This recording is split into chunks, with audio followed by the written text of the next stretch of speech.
Bismillahirrahmanirrahim. Assalamualaikum warahmatullahi wabarakatuh. Alhamdulillahi rabbil alamin. Wabihi nasta'inu ala umuri dunya waddin. Wassalatu wassalamu ala ashrafil anbiya'i wal mursalin. Nabina Muhammadin wa ala alihi wa ashabihi wa man tabi'ahum bi ihsanin ila yaumiddin. Allahumma anfa'na bima 'allamtana wa 'allimna ma yanfa'una wa zidna 'ilma.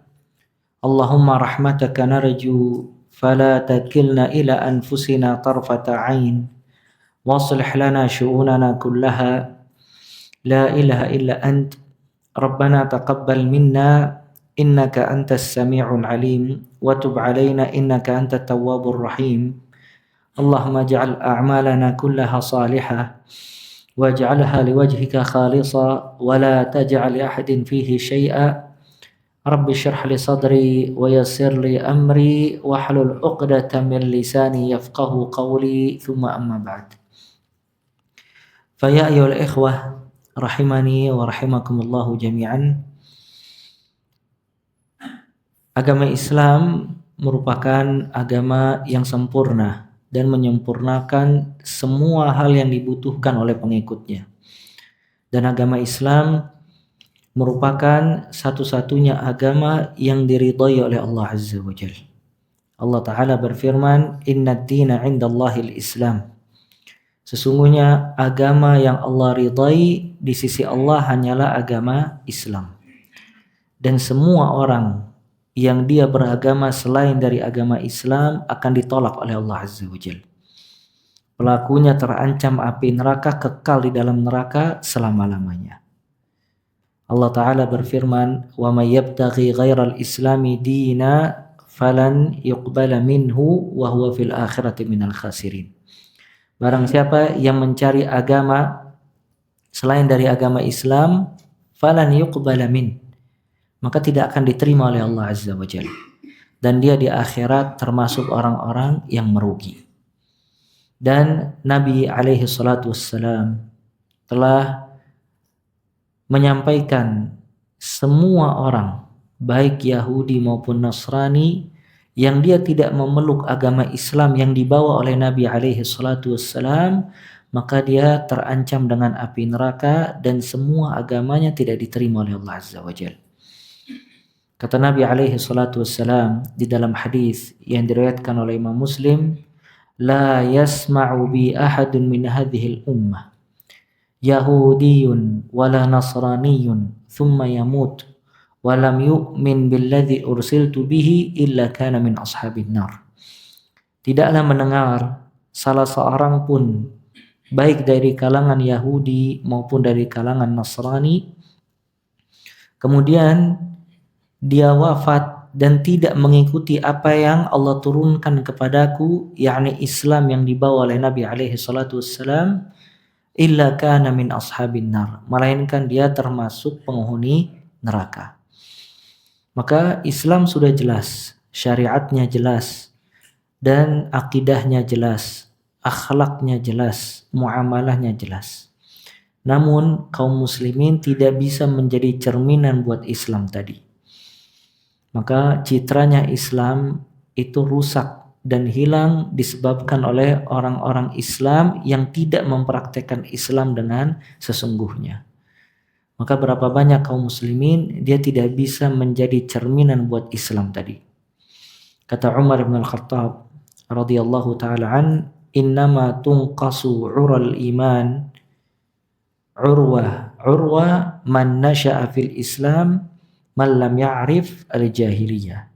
Sesungguhnya tali ikatan Islam itu terputus sedikit demi sedikit barang siapa yang tumbuh di dalam agama Islam tapi dia tidak mengetahui al-jahiliyah.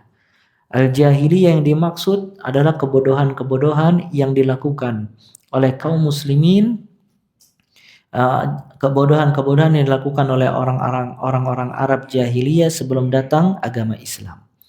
Makanya Syekh Muhammad bin Abdul Wahhab rahimahullah memiliki satu risalah, satu kitab judulnya Al-Masail Al-Jahiliyah, permasalahan-permasalahan jahiliyah. Disebutkan oleh beliau beberapa macam dari kebiasaan jahiliyah yang wajib ditinggalkan oleh kaum muslimin. Dan Ibnu Utsaimin rahimahullah, beliau menjelaskan di dalam syarah Thalathatil Usul, 3 landasan utama, bahwasannya kaum muslimin pada zaman sekarang karena jauhnya dia dari kitabullah azza wa jal, jauhnya dia dari sunnah Nabi sallallahu alaihi wasallam, jauhnya dia dari syariat Islam, maka dia tidak bisa menjadi cerminan bagi Islam itu sendiri. Nah, makanya Islam tidak ada kekurangan. Karena Islam agama wahyu, agama yang diturunkan oleh Allah azza wa jal. Dan Islam sempurna karena dia agama dalil, diturunkan kepada Nabi sallallahu alaihi wasallam Al-Qur'an dan juga As-Sunnah. Dan Allah Ta'ala telah mengutus Nabi Muhammad sallallahu alaihi wasallam dengan ilmu yang bermanfaat dan juga amalan saleh. Dan Allah Ta'ala telah menjanjikan kalau Islam ini akan diunggulkan di atas semua agama. Dan Islam ini akan dimenangkan oleh Allah Azza wa Jal. Dan Islam ini akan menjadi yang paling utama. Namun apabila orang-orang yang berpegang teguh dengan Islam, dia mengetahui Islam dengan baik dan benar, dan dia mengetahui apa yang dituntut atas dirinya oleh Allah Azza wa Jal dan apa yang diperintahkan kepadanya oleh Nabi Muhammad sallallahu alaihi wasallam. Oleh karena itu, pembahasan kita pada malam hari ini yaitu membahas beginilah kepribadian seorang muslim. Ya, ini diambil dari satu kajian Syekh Shalih Al-Utsaimin hafizahullah taala. Artinya seorang muslim harus memiliki beberapa sikap yang benar di dalam kehidupannya.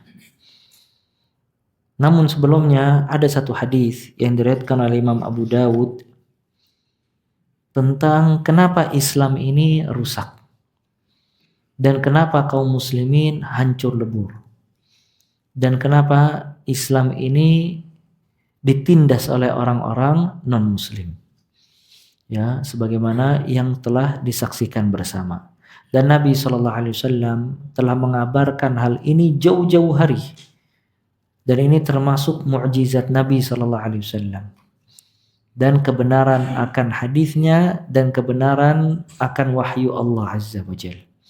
Dalam hadis Thauban radhiyallahu taala an, Nabi sallallahu alaihi wasallam beliau bersabda, "Yushiku an tada'a 'alaikumul umam kama tada'a al-akalatu 'ala qas'atiha." Yushiku an tada'a 'alaikumul umamu kama tada'a al-akalatu ila qas'atiha. Hampir-hampir umat-umat selain Islam, non-muslim, dia menyerbu kalian sebagaimana orang-orang yang lapar menyerbu makanan di satu nampan. Ya. Jadi Nabi SAW menggambarkan kalau nanti umat Islam itu akan dikeroyok oleh musuh-musuhnya. Diserbu oleh musuh-musuhnya sebagaimana orang-orang yang lapar, dia menyerbu makanan yang ada di satu nampan dengan rakus. Ya, hadis ini menunjukkan keberkahan kaum muslimin dan keberkahan negara-negara Islam. Karena Nabi SAW menggambarkan Islam qas'ah, seperti makanan yang ada di nampan. Maka menunjukkan kalau negara kaum muslimin itu penuh dengan keberkahan. Makanya antum lihat orang-orang barat dia menyerbu negeri-negeri Islam. Salah satu tujuannya dia ingin mengambil kekayaan dan harta kaum muslimin. Karena kekayaan dan harta kaum muslimin tidak ada di negeri mereka. Maka kesuburan pangan, kemudian minyak, batu bara, dan yang lain-lain itu banyak di negara kaum muslimin.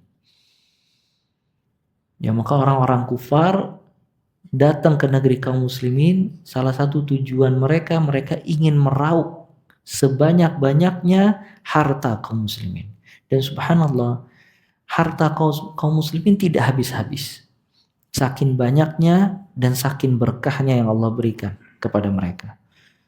Kemudian juga hadis ini menunjukkan kalau orang-orang non-muslim mereka bersatu padu di dalam menyerang kaum muslimin. Jadi baik Nasara, Yahudi, semua di antara mereka berpecah belah. Tapi kalau musuh mereka Islam, maka mereka bersatu untuk menyerang kaum muslimin. Nah, begitu juga semua firaq, kelompok-kelompok sesat di dalam agama Islam, mereka bersatu padu untuk menyerang ahlus sunnah. Maka Islam dia yang paling benar di antara semua milal, semua agama. Maka semua agama selain Islam akan menyerbu agama Islam dan kaum muslimin. Begitu juga ahlus sunnah, dia yang benar di tengah-tengah semua kelompok-kelompok yang menyelisihinya. Maka semua kelompok yang menyelisih ahlus sunnah akan menyerbu ahlus sunnah, bersatu padu. Tahsabuhum jami'an wa qulubuhum syatta. Kalian menyangka kalau mereka bersatu padu, tapi hati mereka berpecah belah. Dan juga di antara makar orang-orang non-muslim yang disebutkan dalam hadis ini, kalau mereka membuat kaum muslimin berpecah belah. Makanya negeri Syam dulu satu negeri yang besar. Kemudian dibuat menjadi beberapa bagian negara oleh orang-orang non-muslim agar mudah mereka menyerbu kaum muslimin. Begitu juga Timur Tengah dulu satu negara yang satu. Kemudian dibuat berpecah belah. Dan ini juga menunjukkan bahayanya pecah belah atau bahayanya ikhtilaf, perselisihan di tengah-tengah kaum muslimin. Makanya dikatakan al-ikhtilaf azab. Ikhtilaf itu azab karena seseorang apabila sudah pecah dan sudah berselisih, ya tidak bisa bersatu dan saling menusuk satu dengan yang lainnya. Sedangkan ukhuwah, persaudaraan itu kekuatan. Ya, makanya kalau tidak ada dampak dari semua hal kecuali perpecahan, maka perpecahan itu sudah menunjukkan satu dampak yang sangat besar di tengah-tengah kaum muslimin. Ketika para sahabat mendengar ucapan Nabi SAW yang tadi, kalau orang-orang non-muslim akan menyerbu kaum muslimin, lantas para sahabat bertanya, amin qillati bina ya Rasulullah? Amin qillati nahnu yawma idzin? Apakah karena jumlah kita sedikit pada hari itu? Karena hal tersebut sangat mustahil di benak para sahabat. Karena para sahabat merasakan kejayaan Islam. Bagaimana Islam bisa meruntuhkan negeri-negeri orang kufar. Dan bagaimana kelemahan orang kufar di tengah-tengah kaum muslimin. Mereka membayar jizyah, membayar pajak apabila mereka ingin hidup dan tidak ingin masuk Islam.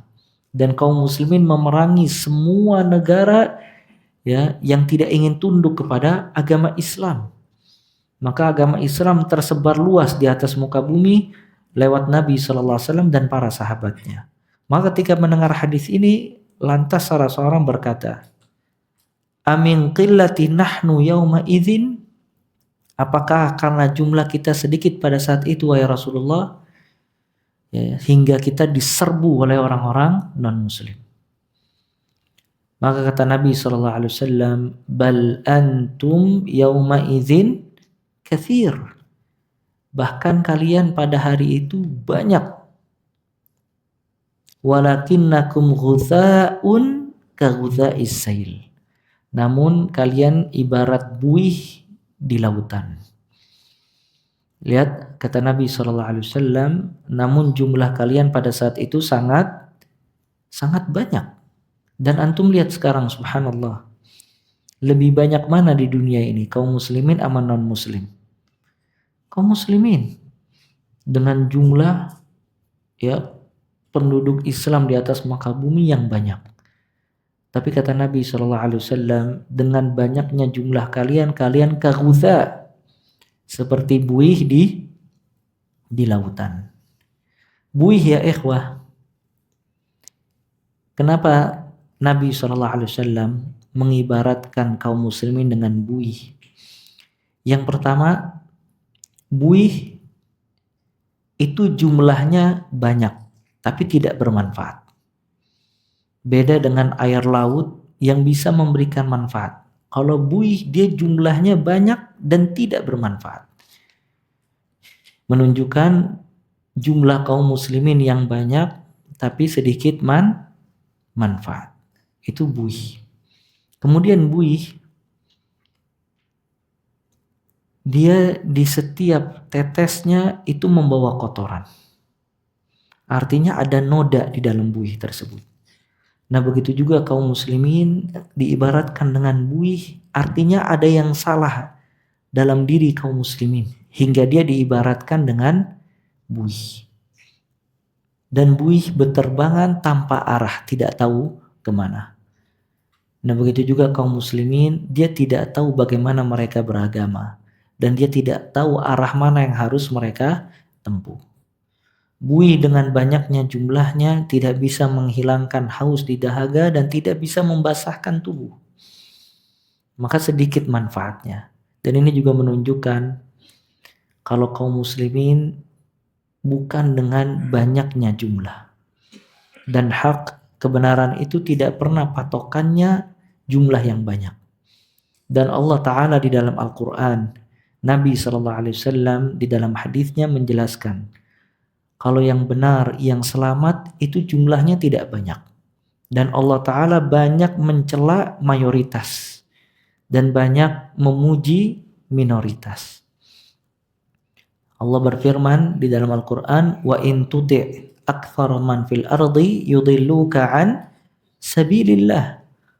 Kalau seandainya kalian mengikuti sebagian besar orang di atas muka bumi, yudilluka an sabilillah, niscaya mereka akan menyesatkan kamu dari jalan Allah Azza wa Jalla. Lihat di dalam hadis ini, di dalam ayat ini Allah Ta'ala menjelaskan kalau kita mentaati sebagian besar, ya sebagian besar manusia, Allah mencela al-aktsariyah, jumlah yang banyak, dan juga Allah memuji jumlah yang sedikit. Ya, kata Allah Azza wa Jalla, wa qalilun min ibadiya asyakur, hambaku yang bersyukur sedikit atau banyak? Sedikit, nggak banyak. Di sini Allah memuji yang sedikit dan mencela yang banyak. Dan juga Nabi SAW banyak menjelaskan tentang jumlah yang sedikit tapi selamat dan berkualitas. Ketika Nabi SAW menjelaskan kelompok Taifah, la tazalu ta'ifatun min ummati, akan terus ada kelompok dari umatku. Nah, ini kelompok menunjukkan sedikit dari umat Nabi SAW yang terus menyuarakan hak. Dan Nabi SAW memuji al-ghuraba, orang-orang yang asing. Kata Nabi SAW, fatuba lil ghuraba, berbahagialah bagi orang-orang yang asing. Siapa orang yang asing? Dalam riwayat lain Nabi SAW bersabda, alladzina aslahu hina fasadan nas, atau alladzina aslahu ma afsadan nas. Itu mereka orang-orang yang benar ketika manusia rusak, atau membenahi apa yang dirusak oleh manusia. Maka karena mereka benar di tengah-tengah orang yang rusak menjadi gharib, menjadi asing.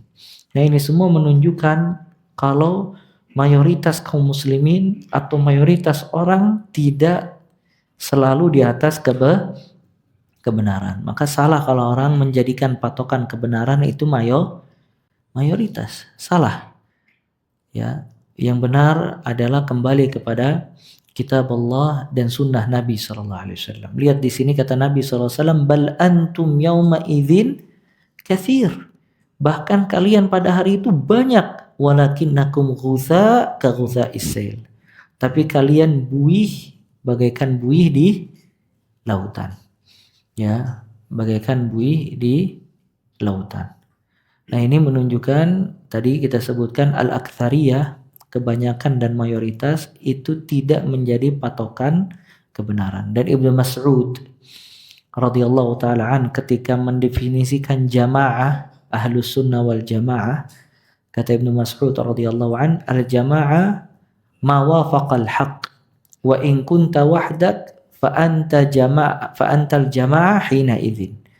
Dikatakan jamaah yang mengikuti kebenaran. Walaupun engkau seorang diri, kalau engkau mengikuti kebenaran, maka engkau dikatakan al-jamaah. Jadi semua yang mengikuti hak, dia di atas kebenaran walaupun menyelisihi sebagian besar manusia. Dan ini juga batilnya perkataan orang yang mengatakan barang siapa yang menyelisihi as-sawad al-a'zam, hitam yang besar, maksudnya sebagian besar kaum muslimin, maka dia tersesat. Ini salah. Yang benar adalah seseorang kembali kepada Allah dan dia mempelajari Al-Quran dan Sunnah hingga menemukan kebenaran. Kemudian kata Nabi SAW, selain kaum muslimin, dia seperti buih di lautan, banyak tapi tidak bermanfaat. Nabi SAW melanjutkan, wala yanzi'annallahu min suduri aduwikum al-mahabata minkum. Dan Allah Ta'ala akan mencabut dari hati-hati musuh kalian rasa takut kepada kalian. Jadi Allah Ta'ala akan mencabut rasa takut dalam hati-hati musuh kaum muslimin. Ya, artinya orang non-muslim nggak takut lagi dengan orang Islam. Dicabut rasa takut tersebut oleh Allah Azza wa Jalla. Di antara keistimewaan umat Nabi SAW dan di antara keistimewaan Nabi SAW yang tidak diberikan kepada nabi-nabi yang sebelumnya, kata Nabi SAW, nusirtu birra'ab masirata syahrin. Aku ditolong oleh Allah dengan rasa takut di dalam hati musuh sebulan sebelum perang. Jadi sebulan sebelum perang itu Allah sudah memasuki rasa takut di dalam hati-hati musuh-musuh Islam untuk menghadapi kaum muslimin. Mereka nggak bisa tidur, mereka nggak bisa makan, mereka nggak bisa istirahat. Dipenuhi dengan rasa takut. Sedangkan subhanallah kaum muslimin dimasukkan oleh Allah sakinah, ketenangan. Makanya ketika di perang Badar, kaum muslimin jumlah yang sedikit tapi di malam hari bisa tidur. Menunjukkan adanya sakinah, ketenangan. Sedangkan orang-orang kufar, dia dimasuki oleh Allah rasa takut. Nah cuman mana rasa takut ini pada zaman sekarang? Lihat subhanallah, yang membunuh kaum muslimin, menindas kaum muslimin, orang-orang non-muslim. Tanpa ada rasa takut sedikit pun dengan jumlah kaum muslimin yang banyak. Dan orang-orang non-muslim menjuluki kaum muslimin ini singa yang tidur. Artinya selama dia tidur terlelap, selama itu pula kita bebas melakukan apa saja. Ya.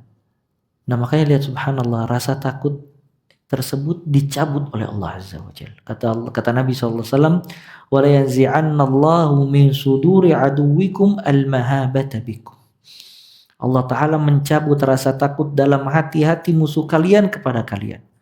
Maka kaum muslimin tidak ada wibawa lagi sama sekali. Kemudian wala yaqdhifannallahu fi qulubikum al-wahan.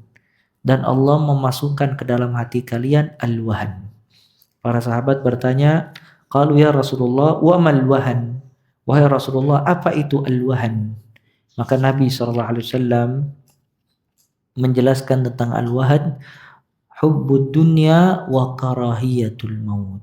Cinta dunia dan membenci kematian. Artinya ketika kaum muslimin dia mencintai dunianya dan membenci akhirat, lupa kepada kehidupan akhirat, maka dia akan ditindas selamanya oleh musuh-musuh Islam. Maka lihat subhanallah. Dan ini pernah Anda jelaskan. Dahulu kaum muslimin dia menguasai kota-kota yang dulunya dikuasai oleh orang non-muslim. Tapi subhanallah, Mereka mendapatkan hartanya, mendapatkan budak dan tawanan, mendapatkan negara dan kota-kotanya. Dengan itu mereka tetap zuhud dan wara'. Makanya Abu Ubaidah Ibnul Jarrah radhiyallahu taala an, ketika menjadi gubernur di Palestina, Umar bin Al-Khattab radhiyallahu taala an menjenguk dan melihat. Ketika masuk ke rumah Abu Ubaidah Ibnul Jarrah, Umar tidak melihat kecuali hanya ada tikar untuk dia istirahat, lemari untuk dia menaruh pakaian, dan tempat air untuk dia minum dan berwudu. Padahal dia, subhanallah, gubernurnya di kota Palestina. Namun dengan adanya harta di hadapan dia meninggalkan harta tersebut. Maka karakter seperti itu yang akan ditolong oleh Allah Azza wa Jalla. Sa'id ibn Amir al-Juhami radhiyallahu ta'ala. Dia menjadi gubernur di kota Hims. Dan kota Hims sekarang itu di Suriah. Subhanallah, ketika Umar radhiyallahu ta'ala datang ke kota Hims, rakyatnya mengeluh. Ada beberapa keluhan. Di antara keluhannya, kata rakyatnya, ini Sa'id pernah dalam 1 bulan atau 1 pekan, dia tidak keluar berjumpa dengan kita kecuali ba'da zuhur. Akhirnya ditanya sama Umar, wahai Sa'id, kenapa kamu melakukan itu? Kenapa tidak keluar dari pagi hari? Maka kata Sa'id ibn Amir radhiyallahu ta'ala an, wahai Amirul Mukminin, aku tidak memiliki baju kecuali yang aku pakai. Dalam sepekan aku cuci sekali. Maka aku cuci, aku menunggu sampai kering. Setelah siang kering, baru aku bisa keluar menemui rakyatku. Antum bayangin, lihat, subhanallah. Ya, dia pemimpin nomor 1 di daerah tersebut. Tapi dengan itu dia yang fakir. Sampai tidak memiliki baju kecuali baju yang dia pakai. Dan Umar, siapa Umar bin Khattab radhiyallahu ta'ala? Ya, Umar ketika datang ekspansi melihat kota-kota yang ditaklukkan kaum muslimin, Umar memakai keledai dan memakai baju yang sederhana. Keledai pada saat itu bukan kendaraan yang dipakai untuk raja-raja. Keledai itu kendaraan orang-orang miskin.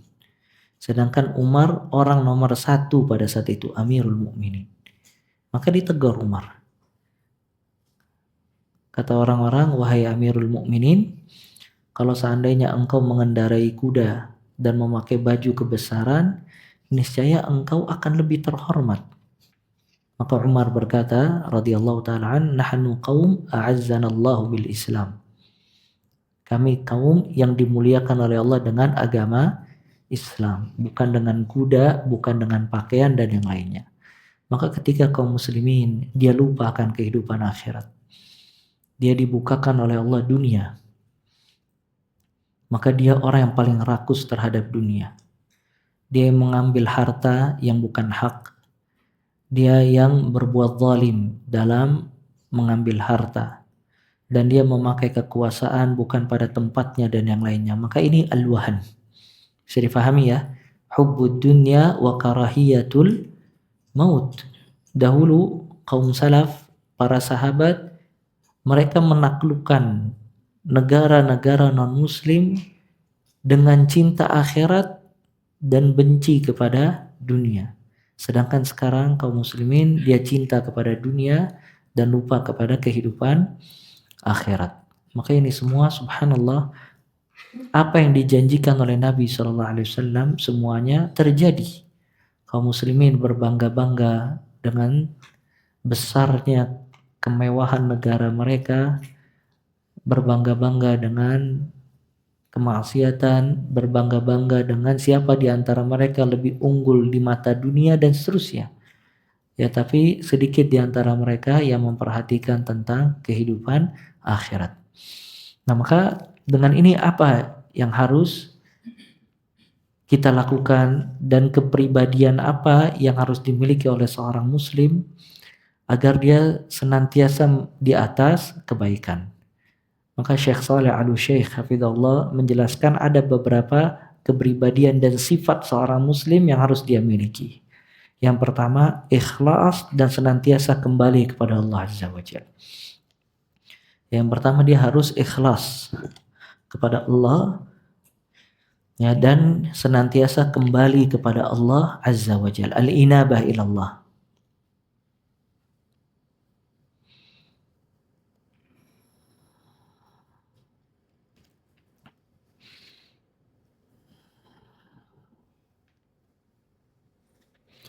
Ya, jadi dia harus ikhlas, harus menjadikan perkataannya, perbuatannya tidak ada niat kecuali hanya untuk Allah Azza wa Jalla. Allah berfirman, fa'budillaha mukhlishan lahuddin. Allah berfirman, wa ma umiru illa liya'budullaha mukhlishina lahuddin. Dan ikhlas ini paling pondasi dan dasar. Ya, dia harus menjadikan semua hal perkataan dan perbuatannya dia inginkan di balik itu semua keridhaan Allah Subhanahu wa taala. Ya. Dan ikhlas ini manjat keselamatan. Ya, dan ikhlas ini taufik dari Allah Azza wa Jalla. Dan ikhlas ini sebab Allah menunjuki jalan kebenaran. Dan ikhlas ini sebab kemenangan kaum muslimin dan juga sebab keberkahan seseorang. Ya, makanya dia harus selalu menghadirkan niat ikhlas hanya untuk Allah Azza wa Jalla di setiap ucapan dan juga di setiap perbuatan. Umar bin Khattab radhiyallahu taala an senantiasa berdoa kepada Allah, Allahumma ja'al a'mali kullaha salihah waj'alha liwajhika khalisa wa la taj'al li ahadin fihi syai'a. Ya Allah, jadikanlah amalan-amalanku semuanya ikhlas. Dan jadikanlah semua amalanku hanya untuk mengharap wajahmu.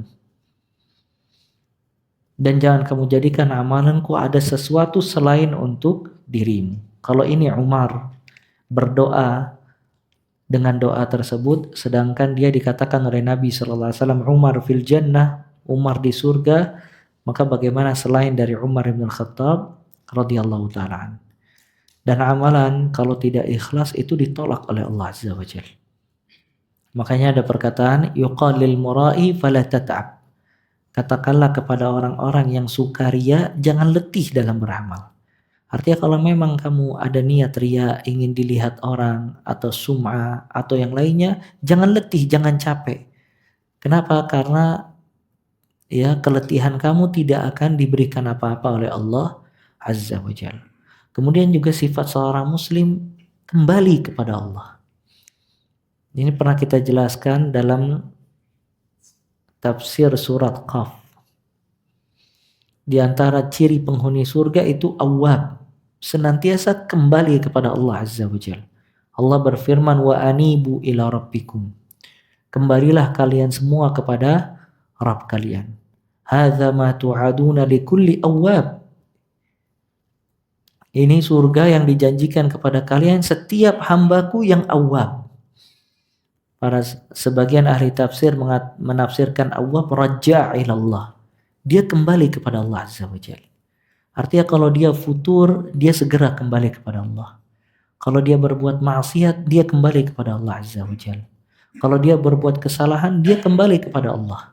Allah mencintai hamba-hambanya yang awwab, kembali kepada Allah Azza wa Jalla. Makanya lihat surga disiapkan oleh Allah dan dijanjikan bukan orang yang tidak pernah berbuat dosa, tapi dijanjikan kepada awwab yang senantiasa kembali kepada Allah Subhanahu wa taala. Kemudian di antara sifat dan karakter seorang muslim, dia senantiasa berhusnudzan. Ini yang kedua. Berhusnudzan. Berhusnudzan itu senantiasa berprasangka baik. Ya, berprasangka baik. Di antara bentuk prasangka baik, dia harus berprasangka baik kepada Allah Azza wa Jalla. Kalau Allah pasti memenangkan agamanya dan pasti mengembalikan kejayaan kaum muslimin. Jadi jangan sampai ketika kaum muslimin melihat kalau misalnya Islam porak-poranda ditindas sama yang lainnya, maka dia bersuudzon kepada Allah. Ya, mana Allah, mana bantuannya? Kenapa kok Islam ditindas di mana-mana dan yang lainnya? Nah, tidak boleh. Dia harus senantiasa berhusnudzon kepada Allah Azza wa Jalla. Karena dengan husnudzon dia yakin kalau Allah pasti menolong agamanya. Allah berfirman, "Huwallazi arsala rasulahu bil huda wa dinil haqq liyudhhirahu 'ala ad-dini kullihi walau karihal musyrikun." Dia Allah yang mengutus nabinya dengan ilmu yang bermanfaat dan agama yang benar. Liyudhhirahu 'ala ad-dini kullihi, agar Allah tampakkan di atas seluruh agama walaupun orang-orang musyrik membencinya. Ya. Kata Allah, "Wasbir inna wa'dallahi haqq." Sabarlah, sesungguhnya janji Allah itu pasti. Wala yastakhifannaka alladzina la yuqinun. Jangan sampai orang-orang yang tidak beriman membuat kamu lemah. Ya, membuat kamu lemah. Ya, maka orang-orang non-muslim mengatakan, mana Rob orang Islam? Tidak ada yang membantu kaum muslimin, tertindas di mana-mana. Ya tidak, ya. Ya tidak boleh seseorang bersuudzon. Dan lihat subhanallah, Allah Ta'ala mengatakan kepada Nabi SAW, "Thumma lata'lamunna naba'ahu ba'da hin." Engkau wahai Muhammad akan mengetahui kebenarannya nanti. Ayat ini Makkiyah, diturunkan kepada Nabi SAW ketika di kota Mekkah. Kata Allah, nanti wahai Muhammad kamu akan tahu kabarnya. Kemenangannya itu nanti. Subhanallah. Ya, beberapa tahun setelah dari ayat ini baru Nabi SAW melihat apa janji Allah Subhanahu wa ta'ala. Maka ini menunjukkan kalau Islam ini akan dimenangkan oleh Allah. Cuman dia butuh waktu, butuh proses, dan butuh evaluasi, dan butuh dakwah. Butuh diingatkan, butuh kembali kepada Allah Azza wa Jalla. Dan di antara bentuk husnudzan kepada Allah Azza wa Jalla, orang yang berbuat dosa dia berhusnudzan kalau Allah akan mengampuni dosanya. Orang yang sudah jatuh dalam semua hal yang menurut dia itu keterpurukan yang paling dalam, dia juga harus berhusnudzan kepada Allah. Kalau Allah akan menolongnya, akan membangkitkannya kembali, akan membenahi semua urusannya, ya maka dia harus senantiasa berhusnudzan kepada Allah. Ya. Kata Allah Azza wa Jalla dalam haditsul Qudsi, "Ana 'inda dhanni 'abdi bi falyadhunna bi ma syaa." Aku sebagaimana prasangka hambaku kepadaku, maka berprasangkalah sebagaimana yang dia kehendaki. Kalau seseorang senantiasa berprasangka baik kepada Allah, maka Allah pun akan berprasangka baik kepada dia. Tapi kalau dia berprasangka buruk kepada Allah, maka Allah pun akan berprasangka buruk kepada dirinya. Nah, cuma di sini ada yang harus digarisbawahi tentang husnudzan.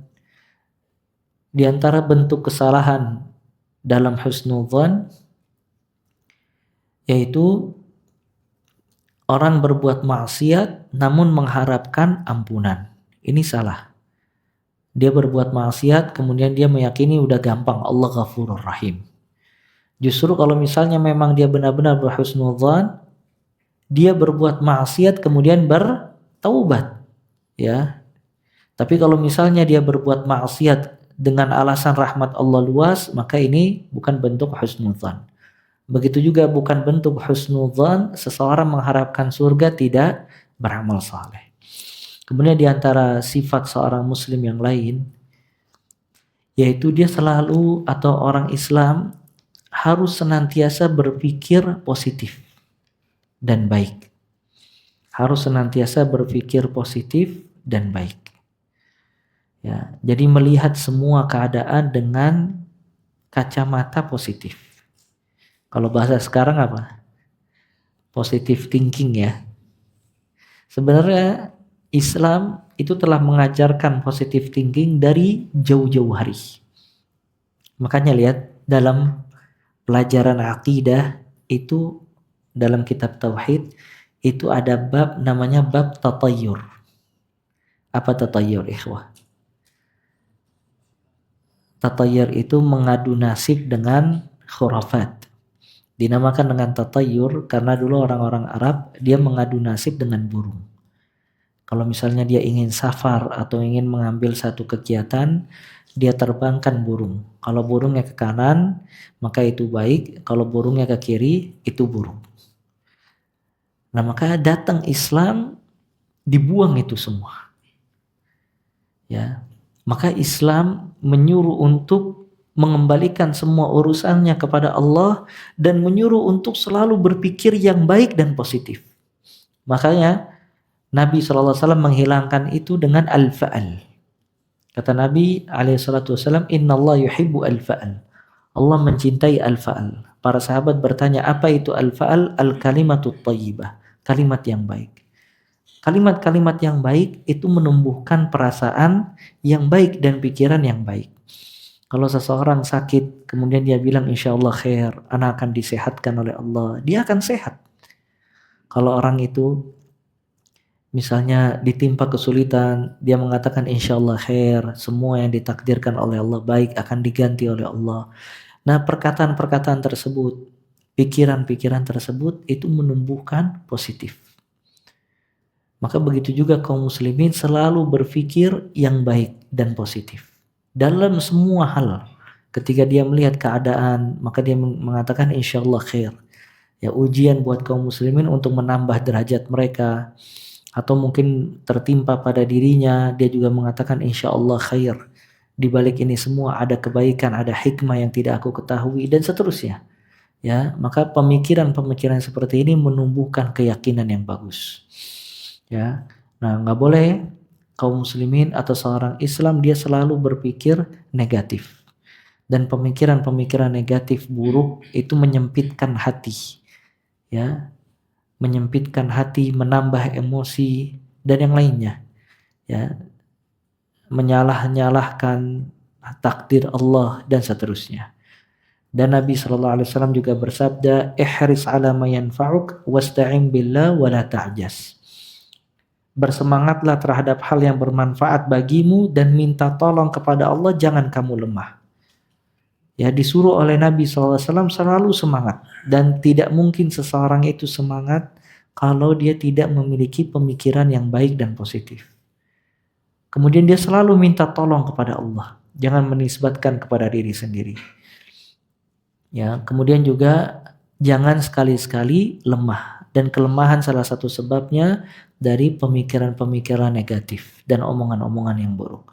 Sampai kata Nabi SAW, wa in asabaka syai', kalau kamu tertimpa sesuatu di luar kehendak kamu, fala taqul law kana kadza lakana kadza wa kadza. Jangan kamu bilang kalau seandainya aku tidak berbuat ini tidak akan terjadi ini dan itu. Walakin qul qaddarallah wa ma syaa fa'al. Tapi katakanlah semuanya telah ditakdirkan Allah sebagaimana yang Allah kehendaki. Kenapa? Li'anna kalimat law, karena kalimat seandainya tuftah abwabu syaitan, membuka pintu syaitan. Karena kalau dia ngomong seandainya anak nggak keluar rumah tidak akan kecelakaan, seandainya anak tidak sekolah di sini mungkin anak tidak akan gagal, seandainya anak tidak nikah dengan si fulan anak tidak akan terjadi ini, dan seterusnya. Maka itu membuka pintu syaitan. Syaitan masuk membawa pikiran-pikiran yang buruk lagi, kelemahan, sifat malas dan seterusnya, terbawa oleh godaan syaitan. Itu semua ditutup oleh Nabi SAW. Nabi menyuruh kaum muslimin untuk selalu berpikiran baik. Kemudian juga di antara sifat orang Islam yaitu dia selalu atau berusaha untuk menjadi orang yang thayyib, orang yang baik di dalam perkataan dan perbuatan. Thayyib, ya, orang yang baik di dalam perkataan dan perbuatan. Allah berfirman, Nabi SAW bersabda, Innallaha thayyibun la yaqbal illa thayyiba. Allah itu baik dan tidak menerima kecuali yang baik. Jadi Allah baik, tidak menerima kecuali yang baik. Maka sebagaimana Allah mensifati dirinya dengan thayyib, maka begitu juga kaum muslimin dia harus menjadi orang yang thayyib, yang baik. baik di dalam perkataannya, baik di dalam perbuatannya, baik di dalam akhlaknya, baik di dalam muamalahnya, baik dalam semua hal. Ya, makanya ada satu hadis Nabi SAW menggambarkan orang Islam atau orang mukmin dengan apa? Nakhlah. Nakhlah pohon apa? Pohon kurma. Pohon yang semua yang ada padanya bermanfaat, itu pohon kurma.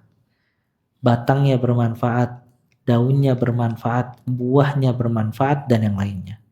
Maka orang Islam kan nakhlah. Di dalam hadis disebutkan orang Islam seperti pohon kurma. Artinya dia bermanfaat.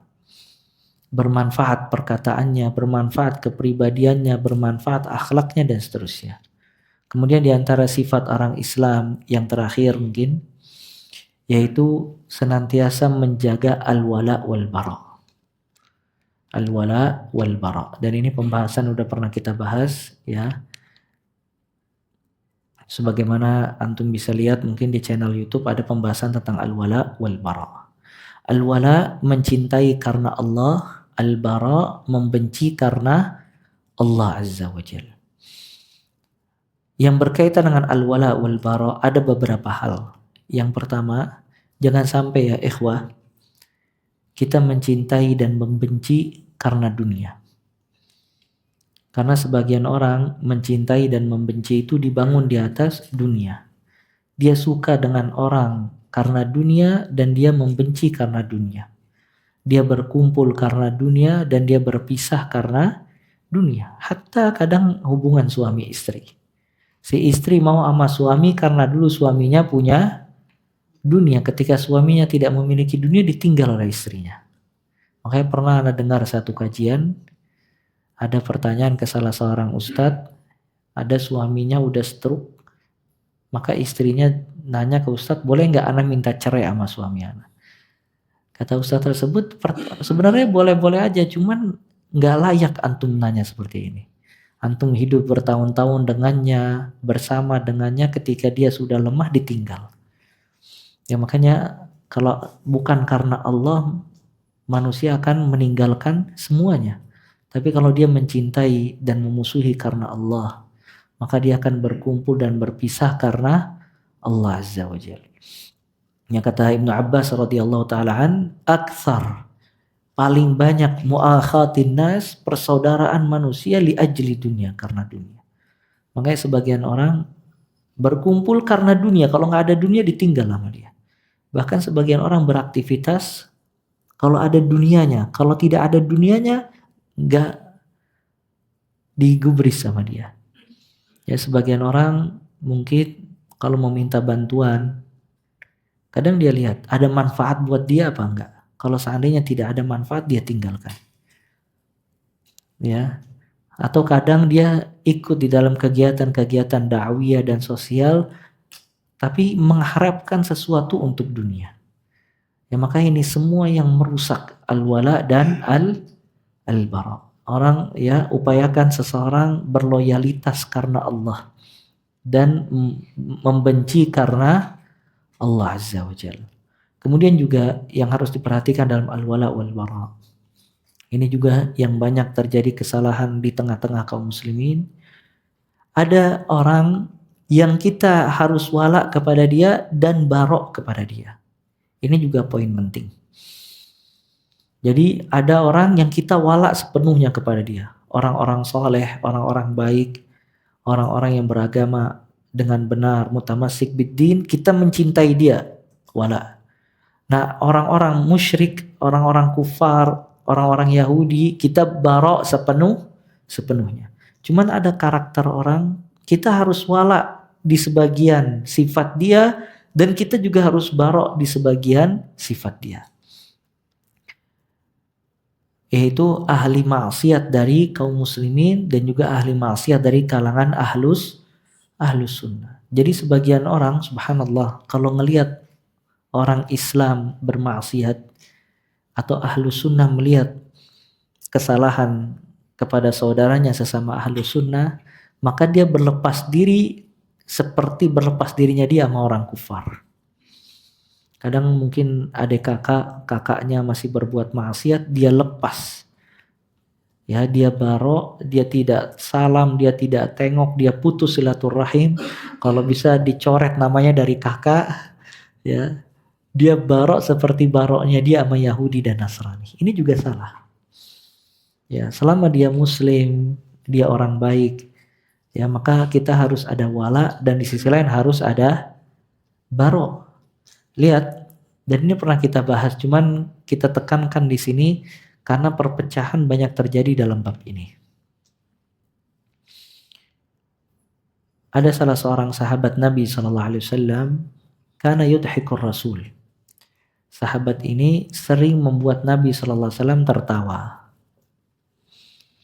Cuman dia suka minum khamar. Setiap minum khamar dicambuk sama Nabi SAW.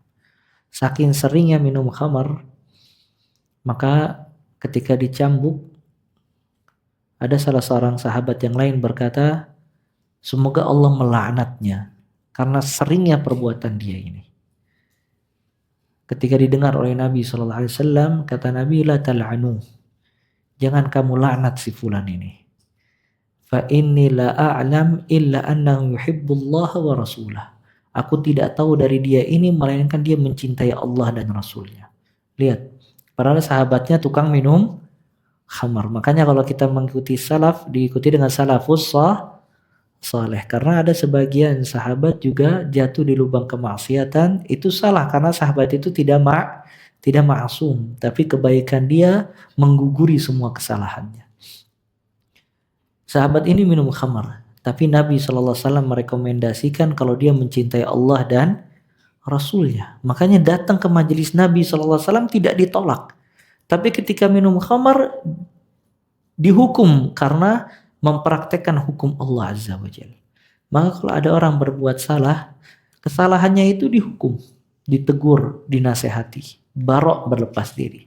Namun tetap harus ada wala karena Islamnya dia, karena imannya dia, karena kebaikan dia. Maka tidak boleh misalnya sesama ahlu sunnah ada kesalahan dalam diri ahlu sunnah langsung ditinggalkan, dihajar.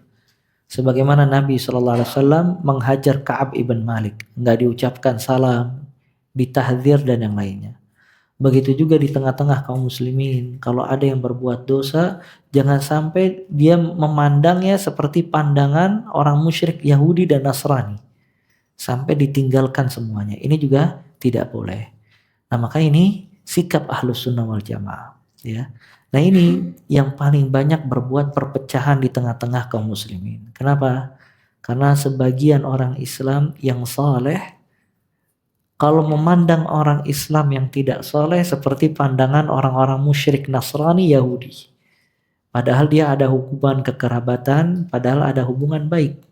Cuman ditinggal begitu saja, ini juga salah. Begitu juga dengan sesama Ahlus Sunnah.